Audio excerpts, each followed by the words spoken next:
दोस्तों, अमेरिका की multinational bank और फाइनेंशियल सर्विसेज कंपनी है जिसका नाम है जेफरीज। और जेफरीज ने एक रिपोर्ट जारी करी है, बड़ी हैरानकुन।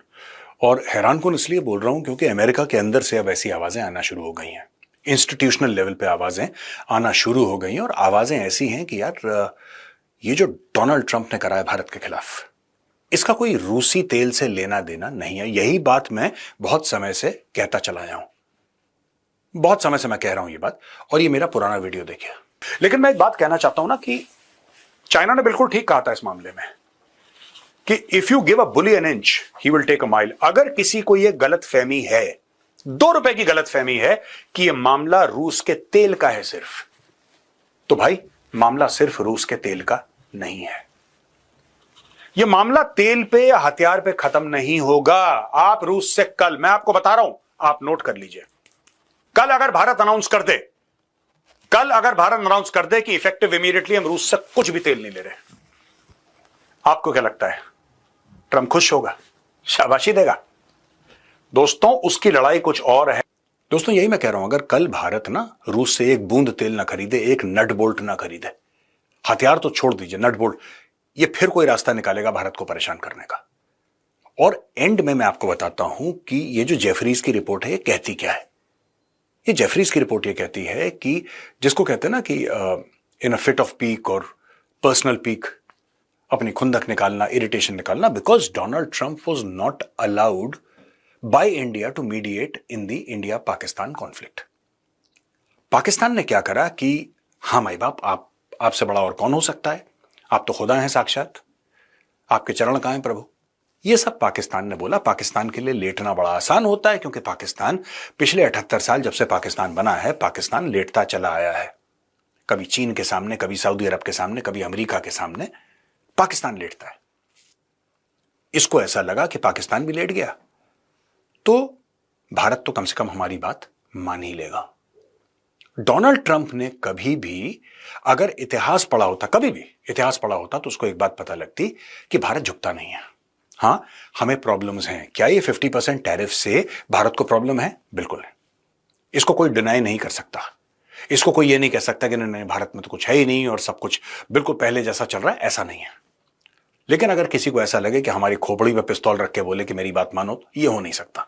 और यही बात जेफरीज कह रही है कि ये, इसका कोई तेल का इतना लॉजिक नहीं है। इसका सारा का सारा लॉजिक ये है, अपनी पर्सनल खुंदक निकाल रहा है डोनाल्ड ट्रंप। उसने 30 बार बोला ना, 30 बार डोनाल्ड ट्रंप ने कि सीज फायर मैंने करवाया भारत पाकिस्तान के बीच में। भारत ने कोई जवाब नहीं दिया। फिर प्रधानमंत्री मोदी ने पार्लियामेंट में यह बोला कि नहीं, ऐसा कुछ भी नहीं है, ऐसा कुछ भी नहीं है। किसी भी विदेशी लीडर ने मुझे फोन नहीं करा या कोई भी ऐसा प्रेशर नहीं आया बाहर, हम माने ही नहीं किसी की बात। अब ये देख लीजिए कितना बड़ा एक फ्रॉड है जो डोनाल्ड ट्रंप ने करा है दोस्तों। और फ्रॉड ये है, और ये बार बार बोलने वाली बात इसलिए भी है क्योंकि सब लोगों को एक एक क्लैरिटी होनी चाहिए।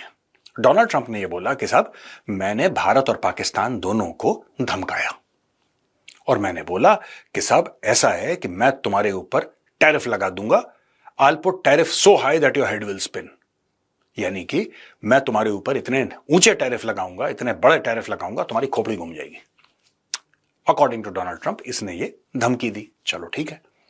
फिर ये कह रहा है बकौल ट्रंप के, यानी कि अकॉर्डिंग टू ट्रंप, ये कह रहा है कि भाई मेरी धमकी कामयाब हुई और भारत और पाकिस्तान ने हाथ मिला दिया और सीज फायर डिक्लेयर कर दिया।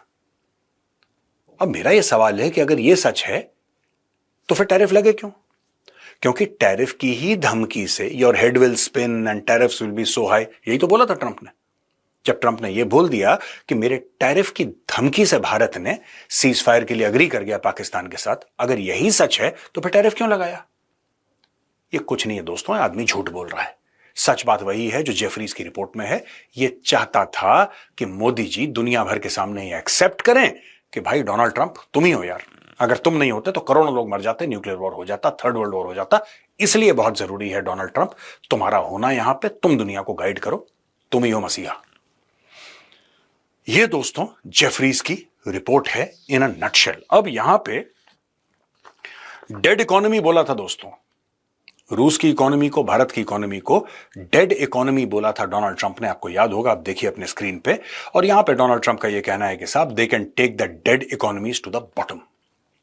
डेड इकोनॉमी यानी कि भारत की अर्थव्यवस्था मरी है। यहां पे भी, भारत में भी कुछ ऐसे ऑपोजिशन लीडर्स हैं, मैं उनका नाम लेना ठीक नहीं समझता अभी, बिकॉज फिर ये शो पॉलिटिकल हो जाएगा। जिसने बोला हाँ डोनाल्ड ट्रंप बिल्कुल ठीक बोल रहा है, डेड इकोनॉमी। मैं डेड इकोनॉमी की आपको एक रिपोर्ट देना चाहता हूं, the so called dead economy. The GDP has grown by 7.8% in the first quarter of this financial year against an estimate of 6.5%. 6.5% की ग्रोथ की आशा थी, उसके एवज में 7.8% इकोनॉमी की ग्रोथ हुई है। The figure is also 1.3 percentage points higher than the same time frame last year. India's gross domestic product has grown 6.5% in the April-June quarter in the last fiscal, and the growth in the same 3-month period, 25 to 26, represents the fastest rise in 5 quarters. The previous highest GDP growth was 8.4 in the February-March quarter of 2024.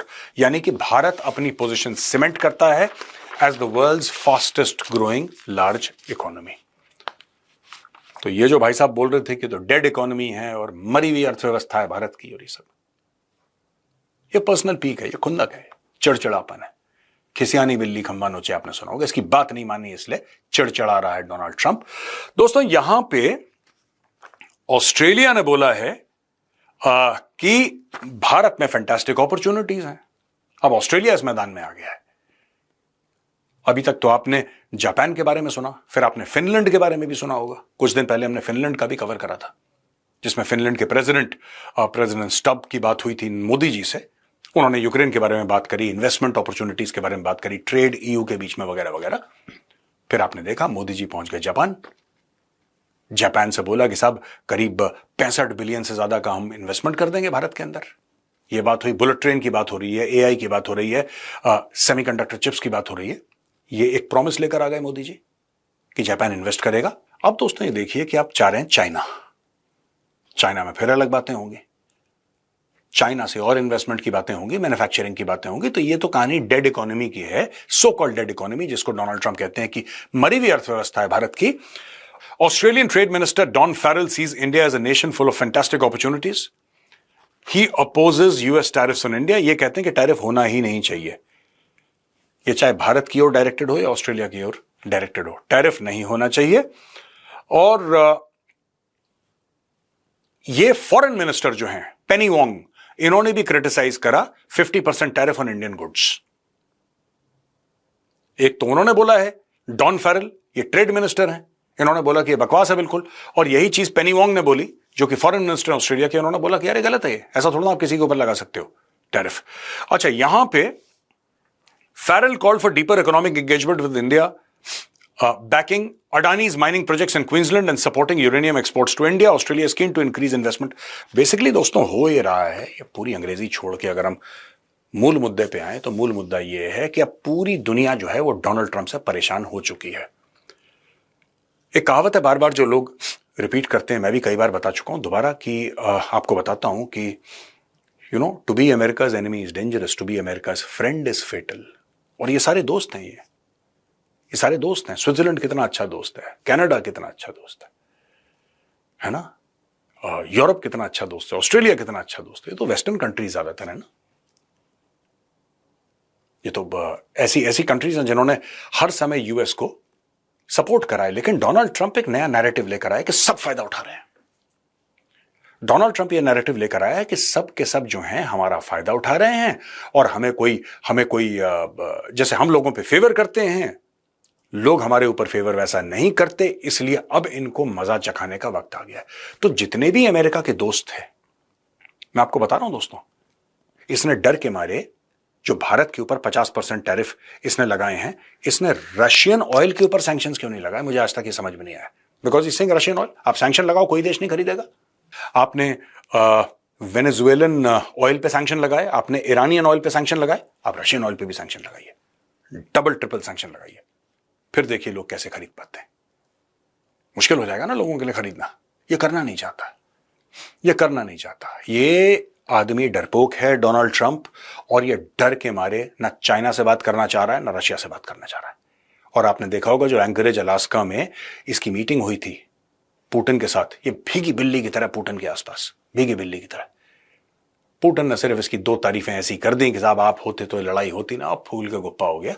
In the and Australia, ये जो Australia वाला point था दोस्तों, इस पर वापस आता हूं। ऑस्ट्रेलिया ने पूरा का पूरा सपोर्ट करा है भारत को कि जो आपके ऊपर लगा है ये टैरिफ 50%, ये गलत है, इसकी कोई बुनियाद है नहीं है, फालतू में लगाया गया, बेकार चीज है, और हम टैरिफ को अपोज करते हैं। और ऑस्ट्रेलिया ने बोला कि भारत के अंदर हम इनहैंस्ड इन्वेस्टमेंट चाहते हैं। और यह भी ऑस्ट्रेलिया ने बोला है कि जो अडानी ग्रुप क्वींसलैंड ऑस्ट्रेलिया में कोल की और खनिज पदार्थ की जो भी वो वहां पे माइनिंग कर रहा है, हम इसको भी सपोर्ट करते हैं, आइए और साथ मिलकर ग्रोथ करते हैं।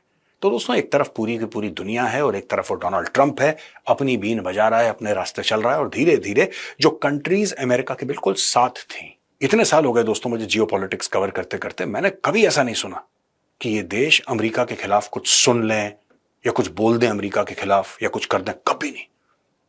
लेकिन ये सब डोनाल्ड ट्रंप का कमाल है कि अपने दोस्तों को भी इस आदमी ने दुश्मन बना दिया।